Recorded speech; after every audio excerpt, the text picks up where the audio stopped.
মেধাবীরা যোগ্যতার বলে যখন চাকরি পাবে তখন তারা কখনো এরকম দুর্নীতি করবে না। যদি দুর্নীতিকে রোধ করা যায়, অলিগারদের থেকে মুক্ত করা যায়, ব্যাংকিং খাতে শৃঙ্খলা আনয়ন করা যায়, তাহলে বাংলাদেশের অর্থনীতি ঘুরে দাঁড়াবে। আজকে যে বাংলাদেশে আমাদের সকলের জীবনে যে দুর্বিষহ অবস্থা, টাকার মূল্যের অধপতন, দ্রব্যমূল্য বৃদ্ধি, ইনফ্লেশনের কারণ, সারা পৃথিবীতে বাংলাদেশের বিপর্যয়ের অন্যতম কারণ হচ্ছে ব্যাংকিং সেক্টরে এই ভয়ঙ্কর অবস্থা।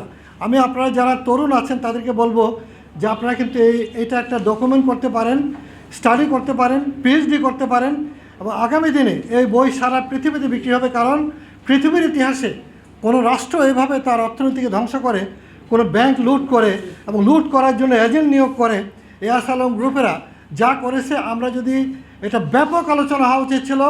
রাজনৈতিক দলগুলোকে অঙ্গীকার করতে হবে আগামী দিনে যেন বাংলাদেশে এরকম অলিগার্ক রাজনৈতিক অর্থনীতির মাধ্যমে তৈরি না হয়। কেবল উদ্যোক্তারাই ব্যাংক করবে, কী করে রাজনীতিবিদরা ব্যাংকের মালিক হয়? এতগুলো ব্যাংকই বা কেন দরকার ছিল?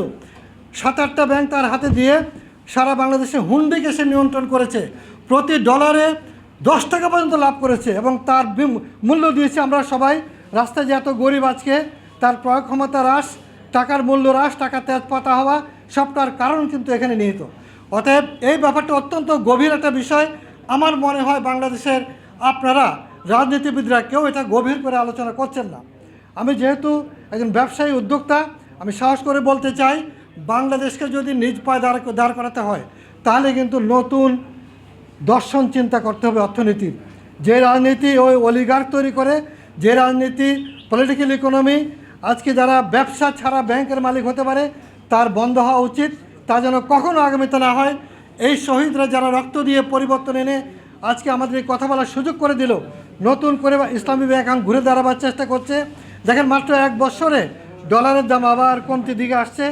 বাংলাদেশ ব্যাংক উল্টো ডলার কিনে টাকার দামকে কিন্তু আপনার ধরে রাখতেছে, ডলারের দাম কিন্তু আরও কমে যেতে পারতো, আরও কমতো। বাংলাদেশ ব্যাংক ইন্টারভেন করে করছে না।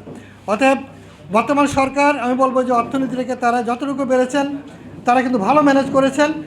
এতে বোঝা যায় যদি দুর্নীতিকে রোধ করা যায়, অলিগারদের থেকে মুক্ত করা যায়, ব্যাংকিং খাতে শৃঙ্খলা আনয়ন করা যায়, তাহলে বাংলাদেশের অর্থনীতি ঘুরে দাঁড়াবে।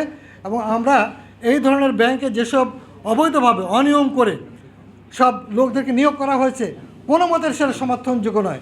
হাজার হাজার মেধাবী শিক্ষিত ছেলেরা বেকার, তাদেরকে সুযোগ করে দেওয়া হোক।